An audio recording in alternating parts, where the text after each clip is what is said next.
مساء الخير على حضراتكم. اتمنى تكونوا كلكم بفرحه وبخير وبسعاده على قد ما تقدروا. كل سنه وحضراتكم بالف خير بمناسبه رمضان الكريم. عاد الله علينا باليمن والبركات.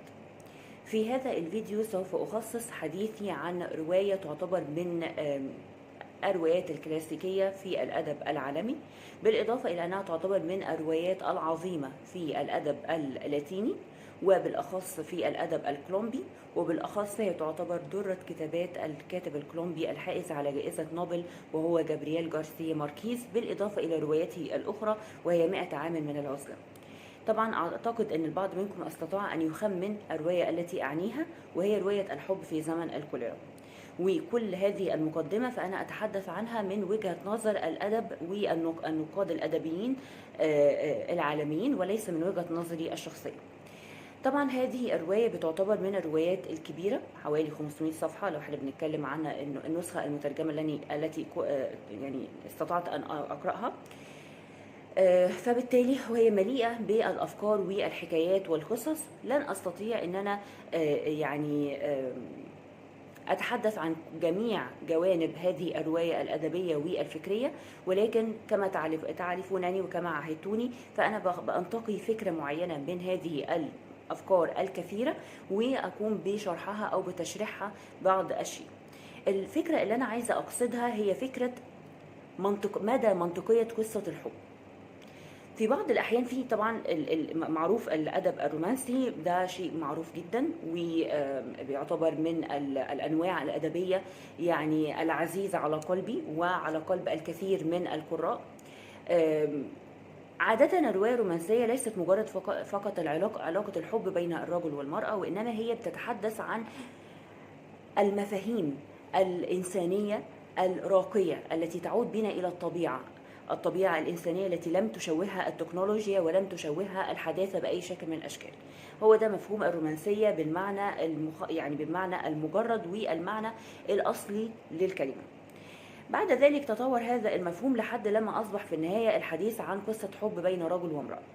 المهم مش هتطرق كثيرا عن تاريخ الحركة الرومانسية في الأدب، لكن هتكلم عن زي ما قلت لكم منطقية قصة الحب في رواية الحب في الحب في زمن الكوليرا. دلوقتي احنا بنتكلم على شخصية اسمها فلورنتينو، وبنوتة اسمها فيرمينا دافا، وشخص ثالث اللي هو لو انا متذكرة اسمه كان اسمه اوربينو. الثلاثة او هذا يعتبر ثالوث حب.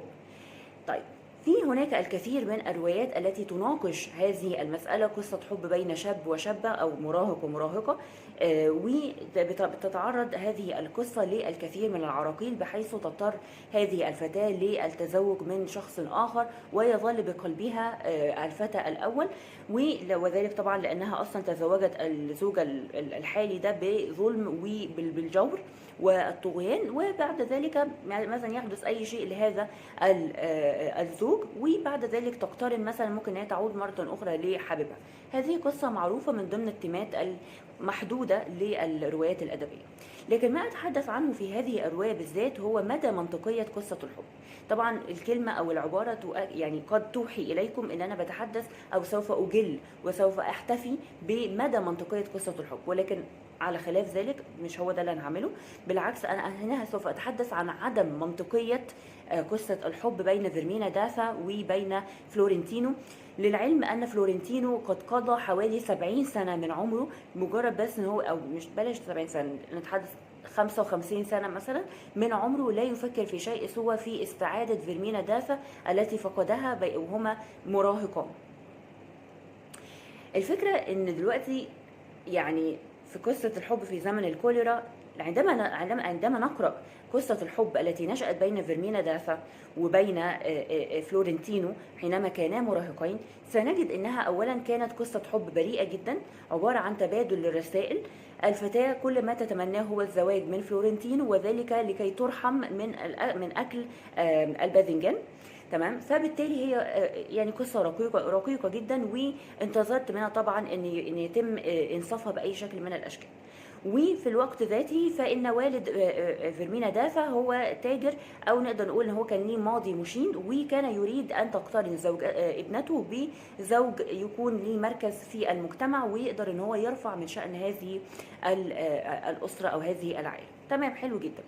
لكن ما هو غير منطقي أن قصة هذه القصة قد انتهت قبل حتى أن يدخل في حياة فيرمينا دافا الشخص الثاني اللي هو أوربينو، خوفينال أوربينو، تذكرت اسمه.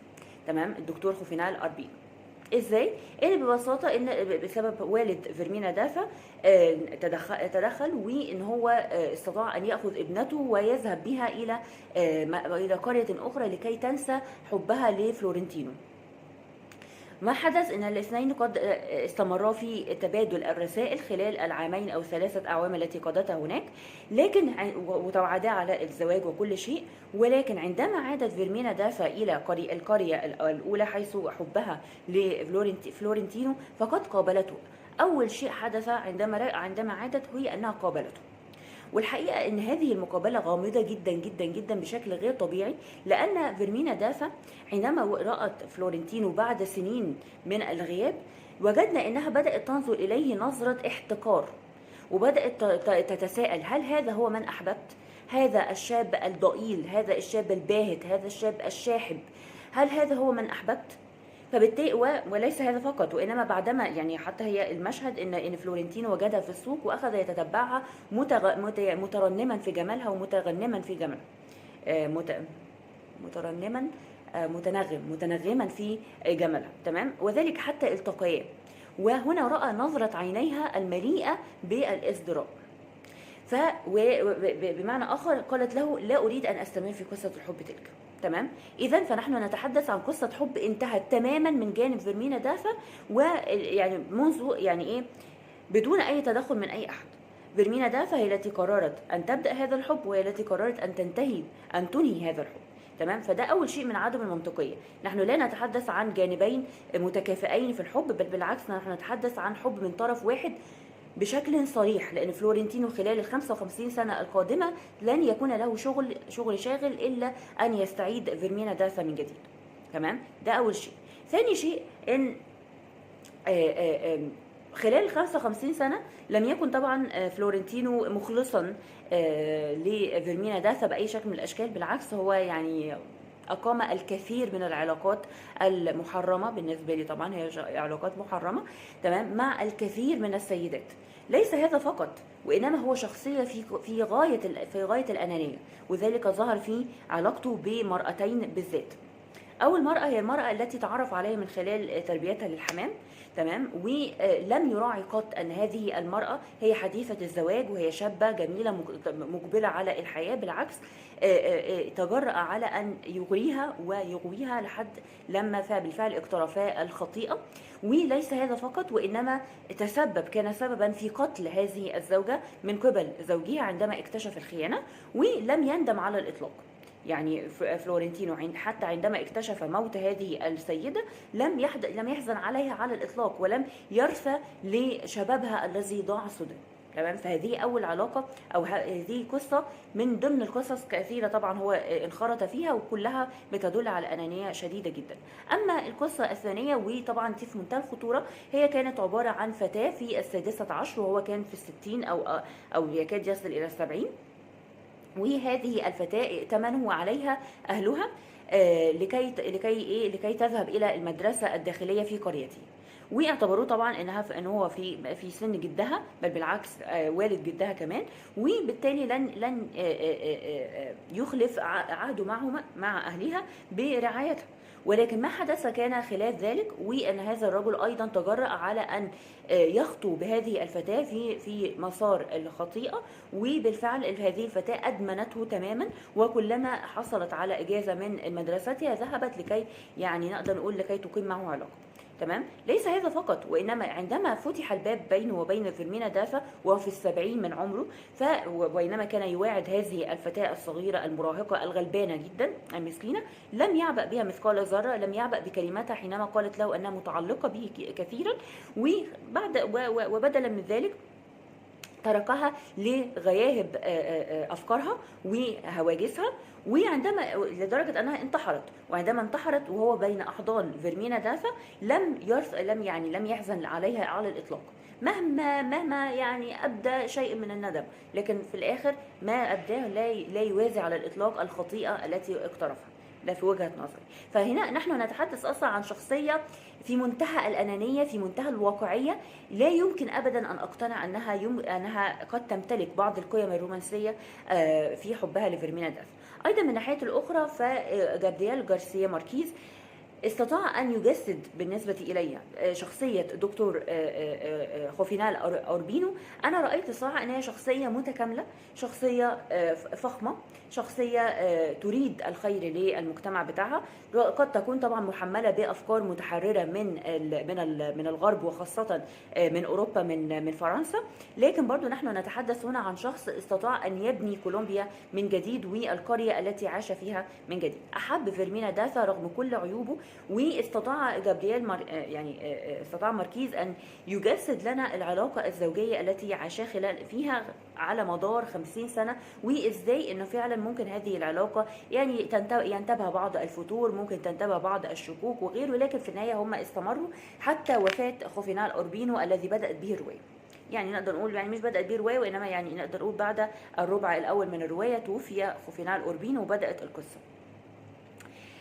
فبالتالي وجدت عندما توفي خوفينال أوربينو ولكي يبرر غارسيا ماركيز عودة فيرمينا دافا إلى فلورنتينو، فقد وجدنا ان هو بدلا من ان يخصص جانب لحول خصال مثلا فلورنتينو التي اعادت الثقه مثلا او اعادت لفيرمينا دافا ثقتها فيه، وبالتالي تقبلت عودته مره اخرى الى حياتها، لا، وجدنا فجاه ان هو بدا يتحدث عن ان خوفينال أوربينو قد خانها، يعني قد قام بخيانتها مع صديقة من صديقاتها او مع قريبة من قريباتها، لا اتذكر حرفيا، ولكن يعني زي ما نقول كده ان هي زي ما ايه يعني ادى فيرمينا داسا مبرر ان الخيانة. اوكي، ان هي اول لما عرفت عن الموضوع ده قالت طب خلاص وانا كمان هتوجه الى فلورنتينو. فالسؤال هل هي حبت فلورنتينو فعلا؟ فهذا شيء مشكوك فيه، تمام. وبالاضافه الى ذلك زي ما قلت لكم لم يقنعني اصلا غارسيا ماركيز، مش بعد لما تحدث عن شخصيه عظيمه زي خوفينال أوربينو لا يكاد فلورنتينو يقترب منه ولو قيد انمله. اوكي، وانما لقينا ان في ان هو علشان يحل هذه الاشكاليه، ازاي اشكاليه الزوج الطيب المحترم المبجل الطيب القلب وما الى، وجدنا ان هو يتحدث عن خيانه، تمام. في حين ان اصلا اوريدي وهو بيحكي غارسيا ماركيز لما كان بيحكي عن حكايه الثلاثه خلال ال 55 سنه، هي ايضا في لحظه معينه هو ايضا خانها، هو خوفينال أوربينو خانها مع مريضه من مرضاه، تمام. وناقش معنى اللي هو ازاي مسار العلاقه ما بينه وبين زوجته حتى عفت عنه وحتى صفحت عنه. فازاي انت تكلمني تاني عن خيانه تانية كانت متداريه، وبالتالي هي قررت ان هي تكره بقى خوفينال أوربينو بسببها وما الى ذلك. فحسيت ان هنا في نوع من عدم المنطقيه في الروايه وفي طرح الروايه وطرح قصه الحب. نحن لا نتحدث عن زي ما قلت لكم شاب وشابه فرقتهما العراقيل والعقبات من الاهل، وانما نحن نتحدث عن قصة حب انتهت بالفعل قبل زيجة فيرمينا دافا بيد فيرمينا دافا التي صحت فجأة من أوهامها، ووجدت أنها تحب شخص نقدر نقول عليه إن هو لا يناسبها بأي شكل من الأشكال ولا يملأ عينيها بأي شكل من الأشكال. فما اقدرش يعني مش بعد لما هو قعد غارسيا ماركيز قعد يحكي لي ازاي الاثنين استطاعوا اللي هو خوفينال أوربينو وفيرمينا داسا وكيف استطاع كل منهما ان يحتوي الاخر. في البدايه كان في نوع من التنافر، ولكن بعد الوقت بداوا يتقاربوا مع بعض حتى اصبحوا نسخه من بعض. فبالتالي مش متقبله ان بعد كل ده انك تجيب مبرر لفيرمينا دافا ان هي تعود مره اخرى الى فلورنتينو ان هو مجرد بس خيانه خوفينال أوربينو.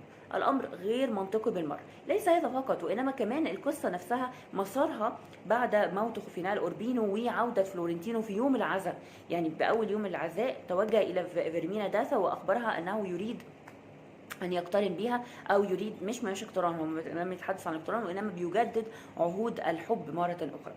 ففي البدايه طبعا فيرمينا دافا رفضته تماما، وبصراحه انا تمنيت ان تستمر في رفضها له، لكن بعد الوقت او مبدئيا خيانه خوفينا الاوربينو، بالاضافه الى ذلك ان هم جابوا طبعا ان ابنتها وابنها كل منهم مشغول في حياته، وبداوا ان هم ينتقدوا عندما انتقدوا فلورنتينو على تدخله السافر في حياتها وعلى تواجده الدائم في حياتها ومحاوله ان هو يغريها لقصه حب. فان هم بداوا يعرضوا وبداوا يعني يبرزوا انانيتهم. اوكي، فبالتالي انها قررت ايضا كنوع من التحدي لهما ان هي هتستمر مع فلورنتينو. فهي علاقه غريبه جدا. وبعد ذلك الاثنين اتفقوا ان هي قررت ان هي هتسافر حوالين كولومبيا، وهو يعني شارك هذه الرحله. وطبعا الموضوع تطور الى حد الخطيئه ايضا. وبعد ذلك النهايه مفتوحه تماما، ان هي قرروا ان هم يرفعوا علم الكوليرا على السفينه. طبعا علم الكوليرا في السفينه دي بيبقى معناها ان هذه السفينه موبوءه، وبتبقى بيتم معاملتها، ممكن يتم عزلها تماما في النهر. فبالتالي ان لفتره طويله ان عاشت فيرمينا دافا وفلورنتينو، بالاضافه الى طبعا كان في القبطان ايضا وعشيقته، الاربعه كانوا عايشين على هذه السفينه المعلن عليها علامه الوباء، فبالتالي لم يكن يقترب منها اي احد. تمام. وانتهت الروايه ان هم لا يستطيعوا حتى العوده الى الشاطئ، لان الشاطئ في هناك المسؤولين ورجال الامن سوف يقوموا بتفتيش هذه السفينه لمعرفه الى اي مدى في هذا الوباء موجود مستشري جواها. فطبعا لا يوجد اصلا اي مرضى، وانما هي محاوله للتمويه علشان يقدروا ان هم يمارسوا انا شايفه صح مجونهم اوكي كما يشاءون. فبالتالي ان هم قرروا ان هم هيستمروا في الابحار الى ما لا نهايه. تمام. فطبعا يعني فكره غريبه جدا. وانا بصراحه كانجي اعتقد ان هي روايه يعني لم تثر اعجابي باي شكل من الاشكال، على خلاف ذلك اثارت استيائي واثارت نفوري، لاني كمان من الشخصيات اللي انا بقدس العلاقه علاقه الحب بين الزوج وزوجته. فبالتالي لم اتقبل هذا التشويه المتعمد لهذه العلاقه لمجرد بس ان هو يعيد فيرمينا دافا الى فلورنتينو. وحتى يا ريت بقول لكم ان هو اتجوزها، وانما هو عاش معاها حياه العاهرات بصراحه. تمام. بس فسأتوقف عند هذا القدر، لان اعتقد ان انا اخدت وقت طويل، وارجو ان انتوا كمان تكلموني عن تجربتكم مع هذه الروايه بالذات، لان هي روايه زي ما قلت لكم هي تعتبر من درر، طبعا مش وفق لرايي انا، وانما وفق للنقاد، ان هي بتعتبر ان هي من درر الادب الكولومبي والادب العالمي. ملحوظه برضو عشان ما اقدرش اقفل الفيديو من غير ما اتكلم عنها، ان بالطبع هذه الروايه من ناحيه الاسلوب الادبي هي روايه رائعه. اسلوب جارسيا ماركيز ممتاز بكل الاشكال، بالاضافه الى انه حدثنا عن كولومبيا في خلال القرن التاسع عشر وبدايه القرن العشرين. فبالتالي انا بالنسبه لي استفدت بمعرفه بعض المعلومات عن هذه المنطقه المسكوت عنها، مش بيتم تناولها بشكل كبير. فانا بالنسبه لي اتبسطت من هذا الشيء. لكن بالنسبه للقصه نفسها لا، يعني كان بحاجه للكثير والكثير والكثير من التعديلات. تمام. اشكركم شكرا جزيلا، واتمنى ان انا كنت هبقى خفيفه عليكم، وكل سنه وحضراتكم بالف خير، وباذن الله نلتقي في فيديو اخر.